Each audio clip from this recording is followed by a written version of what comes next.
Israel semakin berambisi untuk memperluas terornya di wilayah Timur Tengah.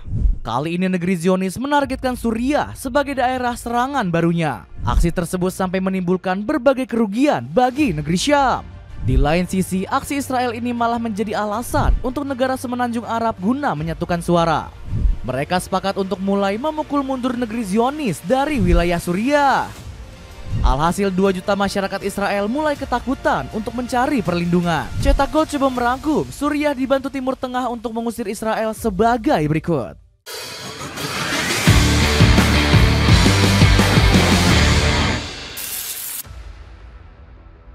Israel membombardir Timur Tengah. Nafsu perang Israel seakan gak pernah padam di Timur Tengah. Gak cukup menyerang Gaza, kini serangan terbaru negeri Zionis merambah ke negara tetangganya yakni Suriah. Dilaporkan lebih dari 200 serangan udara militer Zionis menghujam negeri gerbang sejarah. Banyaknya infrastruktur yang rusak langsung menjadi perayaan tersendiri bagi Benyamin Netanyahu. Jika ada kekuatan lain di Suriah saat ini yang percaya bahwa Israel akan mengizinkan pasukan musuh lain menggunakan Suriah sebagai basis operasi melawan kami, mereka salah besar, ujar Perdana Menteri Israel tersebut. Selain itu, ada 2 pangkalan militer di Provinsi Homs yang menjadi sasaran. Serangan terhadap fasilitas tersebut telah dikonfirmasi oleh Lembaga Pemantau Syrian Observatory for Human Rights. Pesawat tempur Israel telah menargetkan pangkalan udara militer di Palmyra. Serangan ini menjadi bagian dari operasi yang dilakukan Israel sejak pemerintahan Bashar al-Assad digulingkan pemerintahan baru yang kini menguasai Suriah, ujar lembaga tersebut. Bahkan serangan lanjutan ke Provinsi Dara merenggut 7 nyawa warga sipil.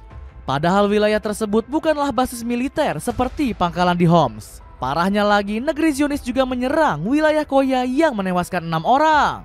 Padahal Netanyahu sebelumnya telah berjanji gak akan mengganggu pemerintahan baru Suriah. Kami tidak berniat mencampuri urusan dalam negeri Suriah. Kami menginginkan hubungan yang benar dan rezim baru di Suriah, janji Perdana Menteri Israel tersebut. Perlawanan besar masyarakat Suriah.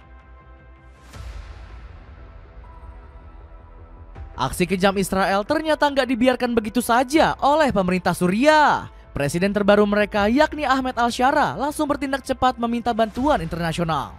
Kami mendesak masyarakat internasional untuk menegakkan komitmen hukum dan moralnya dengan mendukung hak-hak Suriah dan menekan Israel untuk segera menarik diri dari Suriah Selatan, ujar al-Shara. Gerak cepat mencegah ekspansi Israel gak hanya dilakukan oleh pejabat Suriah saja. Banyak rakyat negeri gerbang sejarah yang mulai geram dengan nafsu bejat Israel. Terbukti banyak rakyat Suriah yang angkat senjata demi mengusir negeri Zionis dari tanah airnya. Militan bersatu menyerang tentara Israel yang menerobos masuk ke wilayah mereka. Perjuangan rakyat negeri gerbang sejarah dalam mengusir penjajah rupanya diapresiasi banyak pihak. Sebut saja dukungan Cina yang enggan mengakui dataran tinggi Golan sebagai milik Israel. Dataran tinggi Golan diakui masyarakat internasional sebagai wilayah yang terjajah. Cina menentang perubahan fakta secara sepihak. Cina tidak ingin melihat eskalasi ketegangan lebih lanjut di kawasan, ujar Wihaito selaku perwakilan Cina untuk PBB. Bersatunya negara Timur Tengah. Serangan membabi buta Israel akhirnya menyadarkan negara-negara semenanjung Arab. Mereka bahkan langsung merapatkan barisan untuk melawan Israel. Pasalnya sejumlah raksasa Timur Tengah seperti Mesir, Yordania, dan Qatar ikut turun tangan. Alhasil negeri susu nggak kuasa menahan pertentangan keras Liga Arab.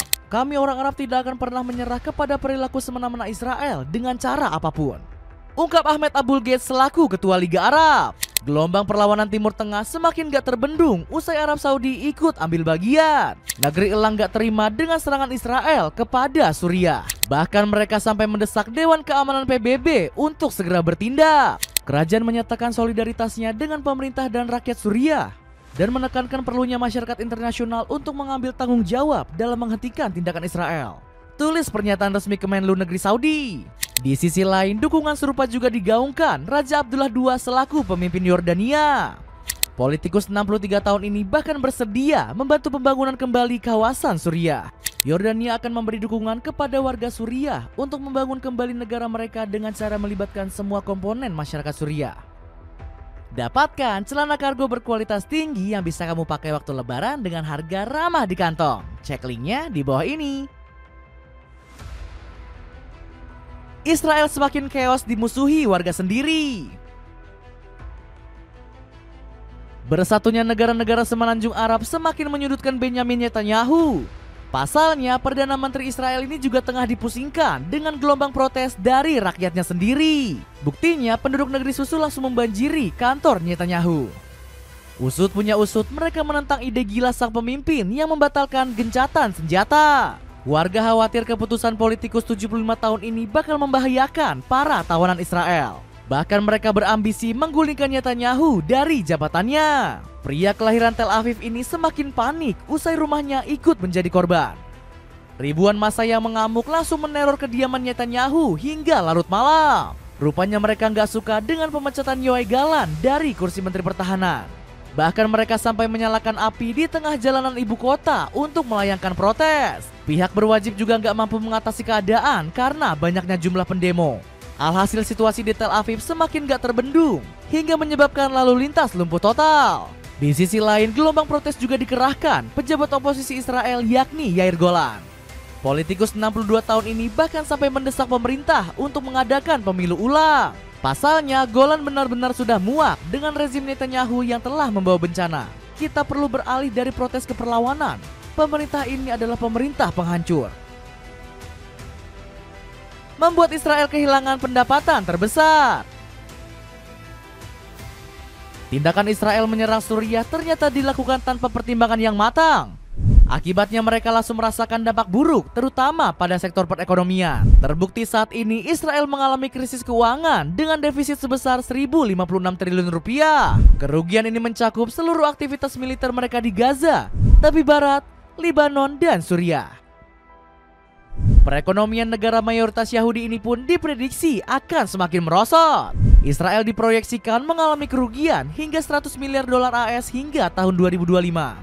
Menurut Bernard Manor, situasi ini terjadi karena kurangnya kepercayaan masyarakat Israel terhadap pemerintahan Netanyahu. Saya pikir ini mencerminkan bagaimana rendahnya kepercayaan dan peringkat agensi pemerintah Israel dalam menurunkan inflasi. Defisit yang kita lihat akibat perang yang berkepanjangan ternyata berdampak negatif, ujar ekonom tersebut. Nasib sial kembali bertambah setelah Israel dilaporkan kesulitan mengakses bantuan militer dari Amerika Serikat. Pasalnya negeri Paman Sam sedang berjuang melawan militan Houthi di Yaman.